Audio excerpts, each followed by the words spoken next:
The Inevitable by William Pattison. Dedicated to my mentor, Harlan Ellison. I could feel his spirit guiding me as I wrote. Have you ever really contemplated your own death? I mean the moment you let go of this mortal coil and move on to that undiscovered country that none return from. What is a dying person's last feeling at the moment of death? Do you know? I do. The feeling is that of surprise. I know what your response is. You question it. Why surprise? Why would a person be surprised at that moment? The reason is quite simple. The person who is dying suffers from the irrational hope that they can cheat death, that somehow the Grim Reaper will carelessly pass them by, and the hourglass of their life will somehow find hidden sand to keep going. It is a foolish hope, for you see the problem is death is not careless. Death does not make mistakes. Death does not make deals, and it doesn't debate right or wrong. There is no reasoning with death. Death does not care about what you want or what you need. Death has a job to do, and it won't be deterred from doing it.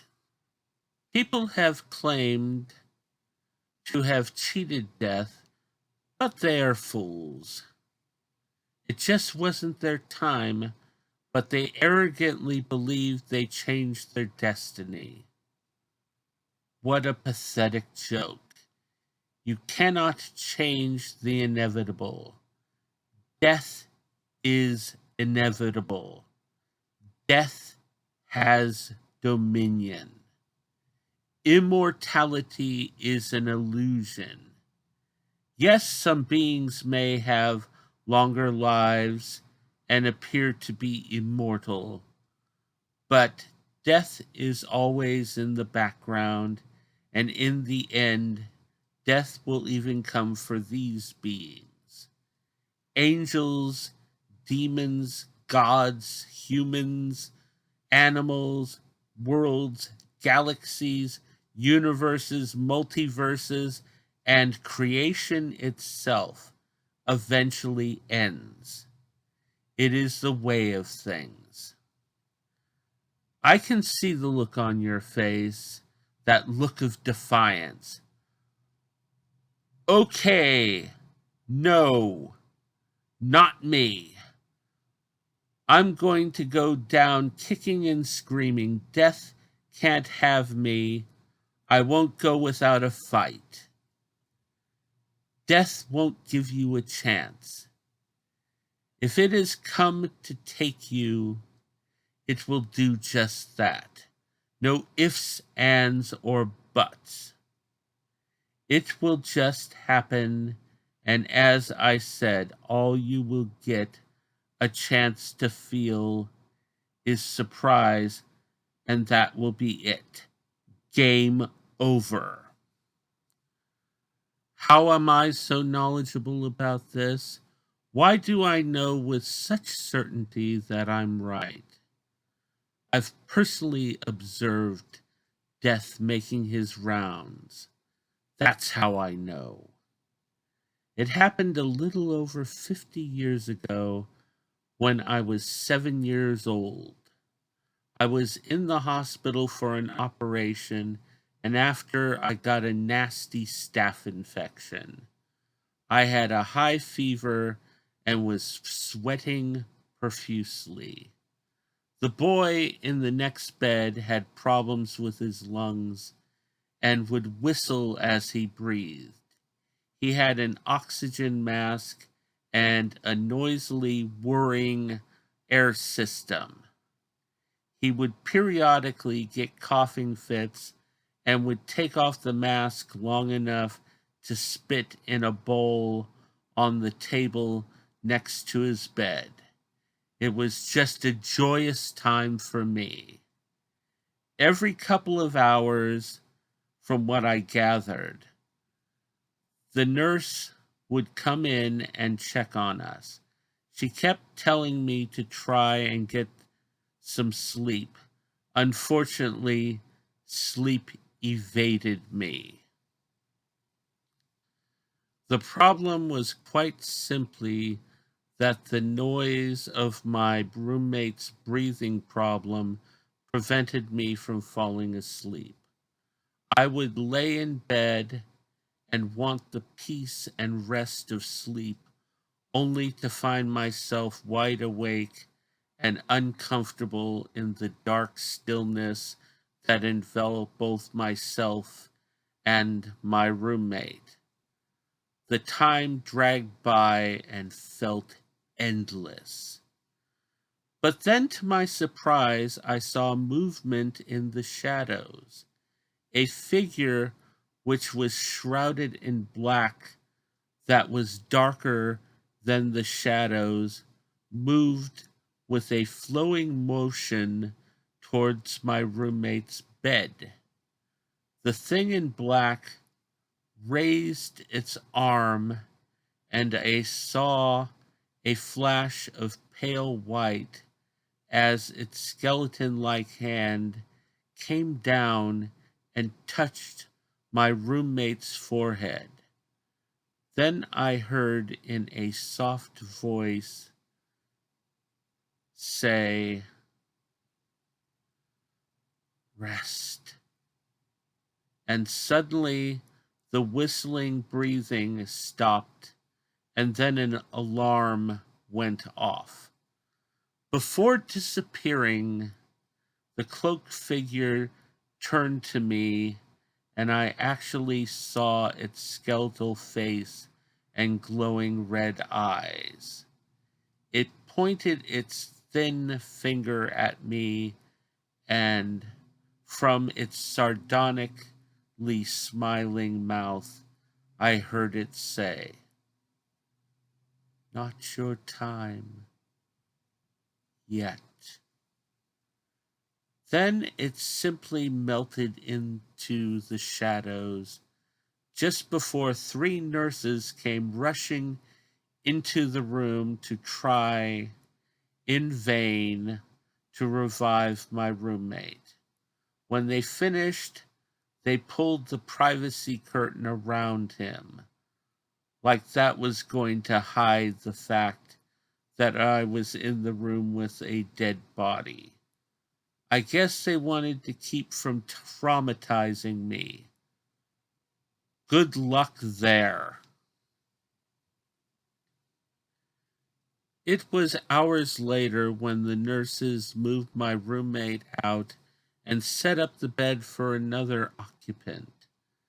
The next one was an annoying, selfish asshole who would constantly have the nurse change the TV channel when I was watching something.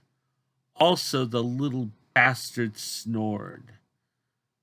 Thankfully, I only had to endure him for a couple of days before my fever broke and I was moved to a private room until I recovered enough to go home. This was not the last time I saw Death himself. I saw him when my father died, and 10 years later, when my mother died in the same hospital I had been in, when her heart decided to go out and she spent her last minutes with a respirator strapped to her face. A few years ago, my aunt died. I wasn't there, thankfully. but I can imagine my old friend came to her bedside to stroke her hair and send her on her way. So now I'm feeling my mortality. I've suffered a heart attack, and though I have recovered, I know I'm not completely out of the woods. But am I afraid of death's eventual coming? No. Why should I be? Death is inevitable. Death is part of life. Death is what reminds us to try and live our best life because we don't want to have it end with us having wasted it. No, I don't fear death because even if he comes in a cloak of darkness and is pale and skeletal, he comes to comfort you and help your transition. There is no reason to fear death, for death gives life meaning, and we only live once. He is our companion that welcomes us at the end of our journey. Why would I fear that?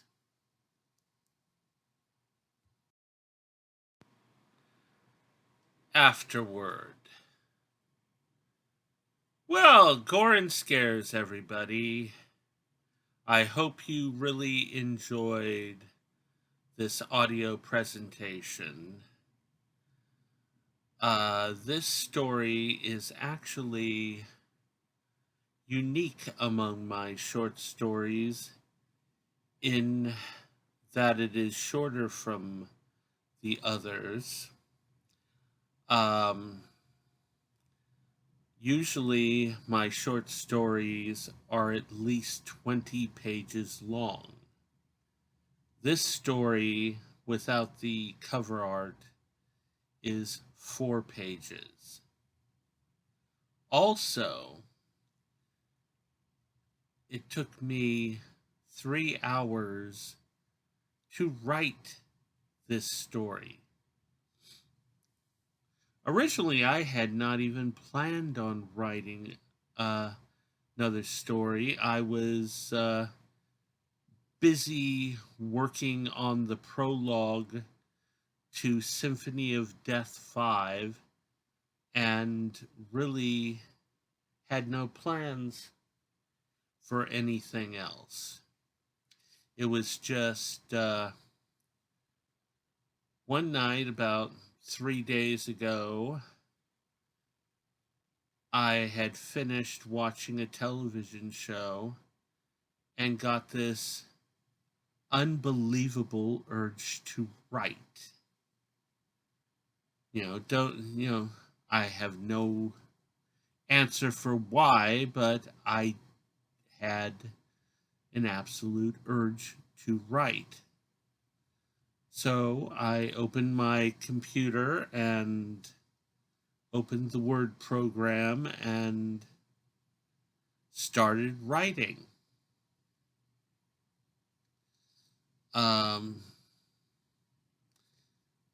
It was weird because everything just appeared. It just appeared in my mind. Every sentence, every paragraph, everything just was there. I didn't have to fight. I didn't have to do anything but write. And well, this story with its subject matter is interesting because of the fact that when I started writing it, it was 2 days after I went to my middle sister's wake. And I had just gotten home from that. my sister and my niece and we got home from that, and a couple days later, I'm all of a sudden writing. It's odd, you know. And another interesting thing about this is I found out the day that we got home was Harlan Ellison's birthday. And the 2 days after we got home, I kept seeing people writing articles or telling stories about them watching Harlan when he did this little thing that he used to do like once a month. What he would do is he would sit in the display window of a bookstore in LA.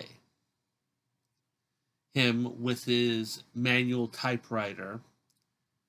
And the thing is that someone would bring him a subject, and he would spend 5 hours, usually that's how much it took Harlan to write a short story. But he would sit there, take this person's idea, it could be just a few words or something, and he would construct a short story out of it. There was no corrections, nothing. He would just sit there and type and type and type for 5 hours. And every time he finished a page, the owner of the bookstore would tape it to the window so that people could read it. And when Harlan was done, he would take down all the pages, put them in order, and he would sit and read the story. Yeah, and the story, when he finished, was near perfect. Once in a while, he might have a little, punctuation error or something, but that was about it. And Harlan would do this once a month, and even celebrities would give him ideas for it. And why I'm bringing this up is because when I started writing The Inevitable, it felt, and I kept thinking in the back of my mind, that Harlan was guiding me, because it was like him in that store window just sitting there typing, not really. It didn't look like he was thinking. He was just typing, boom, boom, boom, boom, boom, and his story was coming out, boom, boom, boom, boom, boom. And that's how it was with this. Everything, I didn't change a thing in this. There was no corrections that I did on this. Nothing. And when I finished writing it after 3 hours, I looked it over,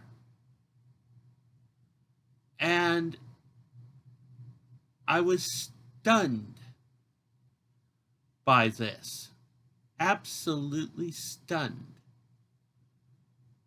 So I decided to dedicate this story to Harlan, because I felt like Harlan's spirit was there guiding me as I was writing this.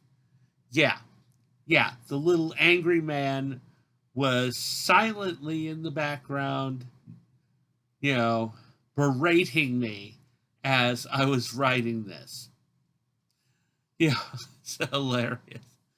But yeah, I have never had an experience like this writing a story. So this story is very special to me and it's very spiritual. I take the subject of the contemplation of death, how people contemplate death, and I add in, and I never thought, it just came into this. The part of the book where I'm talking about the the person telling the story, his or her experience in the hospital. That was an experience that I had, except I did not see a Grim Reaper. But I did end up at 7 years old being in the hospital. I had to have an operation and I got a staph infection. And I had a high fever, you know, and the chills and all that.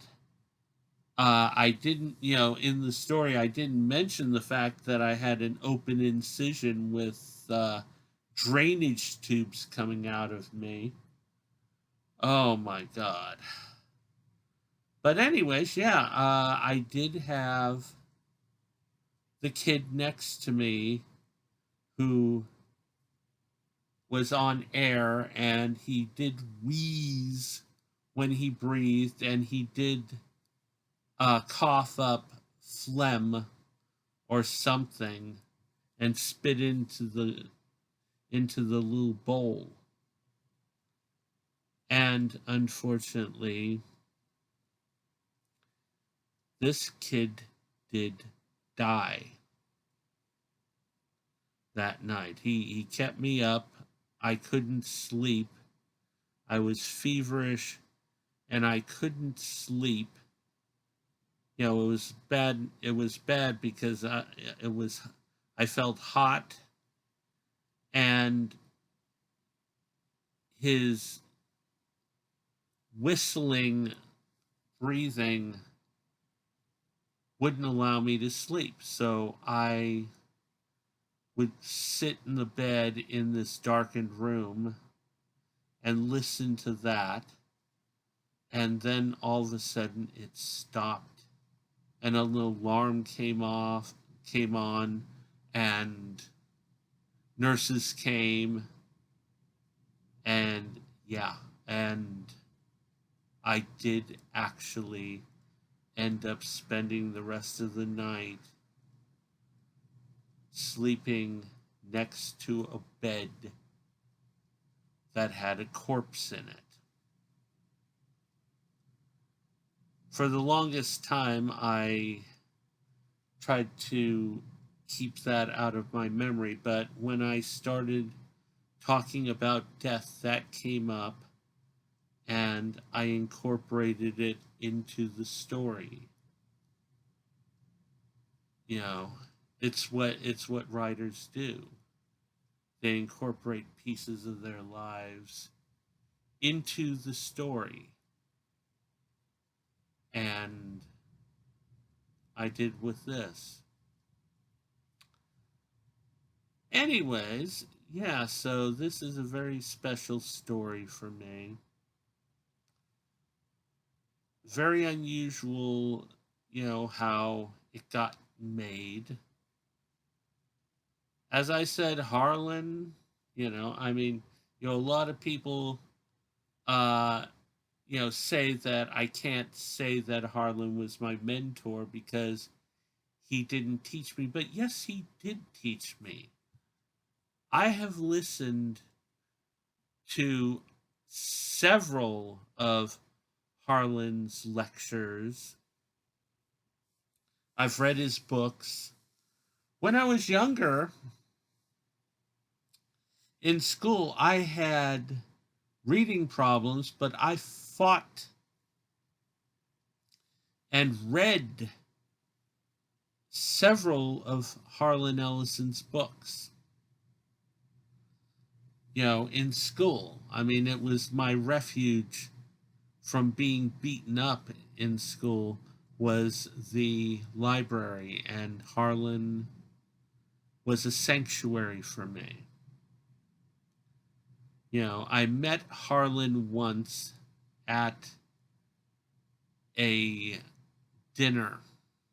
I met him, I met Dr. Asimov, I met Ray Bradbury, met a lot of the great science fiction authors of the time, the late 70s and that, who were alive during the late 70s. And it was an amazing night, and I still find Harlan and Dr. Asimov and Ray Bradbury amusing because they reminded me of the Three Stooges. Harlan was Moe, Asimov was Larry, and believe it or not, Ray Bradbury was Curly, and very much so. The man had an incredible sense of humor. And the three of them were just the most incredible friends. And, after meeting them and that, I started socializing more, and I got a lot of interesting friends that are still friends of mine to this day. And yeah, people can sit there and say that Harlan Ellison wasn't my mentor, but I say that Harlan was, because Harlan heavily influenced me. And this story here was heavily influenced by Harlan in some ways, and in that, even from the grave, Harlan inspired me and had me write the shortest short story I've ever written. So, anyways, yeah, this is the after word for the audiobook. You guys, this is added content for you guys. It's not going to appear in the PDFs or anything. This is for you. And I hope you enjoyed it. I hope you found it interesting. I just felt that, like my writing of the inevitable, I needed to do this without a script. So I hope you don't mind me saying uhs and stuff and that you got something from this. And hopefully, for you fledgling writers, you will find some inspiration in this. Anyways, this is William Pattison, King of Splatterpunk and author of the Camp Crystal Lake novels, saying keep America strong, watch horror films, and goodbye from the COVID pandemic.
Speak international.